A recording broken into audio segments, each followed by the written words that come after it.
Have you ever wondered what caused the conflict in Belgium? To find the answer, we need to travel back to 1830, when Belgium was born. This newborn nation found itself nestled between two distinct communities, the French-speaking Walloons in the south and the Dutch-speaking Flemish in the north. Picture a country where its inhabitants converse in different tongues. Pretty fascinating, isn't it? Yet here's the twist.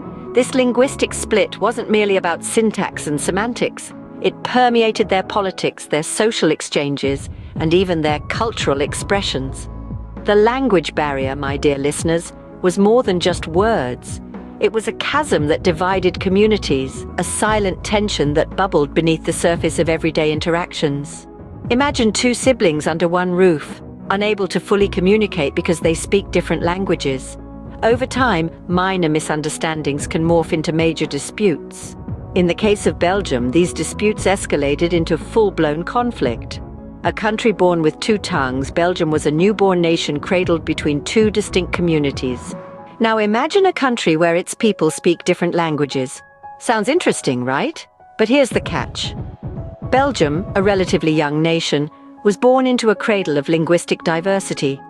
The French-speaking Walloons resided in the south, while the north was populated by the Dutch-speaking Flemish.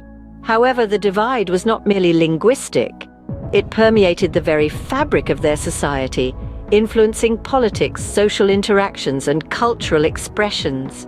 Consider this analogy: two siblings living under the same roof, yet speaking different languages.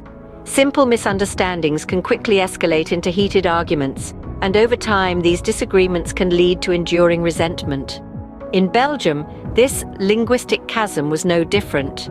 It created a sense of us versus them, a rift that widened with each passing year.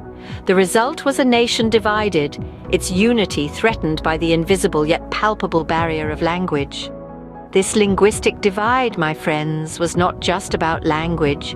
It was a wedge that drove the Walloons and the Flemish apart. Over time, minor misunderstandings can lead to major quarrels, right? In Belgium's case, these quarrels escalated into a full-blown conflict. The linguistic divide, which initially seemed like a simple difference in language, proved to be a deeper chasm. It wasn't just about French or Dutch anymore. It was about identity, about who gets to tell the story of Belgium. These minor misunderstandings, like a stone thrown into a pond, created ripples. They escalated into major disagreements, sparking tension and conflict between the Walloons and the Flemish. Politics, social interactions, cultural expressions, all were affected by this linguistic divide. The Walloons and the Flemish, like two siblings speaking different languages under the same roof, began to drift apart. The House of Belgium was divided. The seeds of conflict, sown in the fertile ground of linguistic differences, were now growing into a tree of discord. As you can see, the seeds of conflict were sown right from the birth of the nation.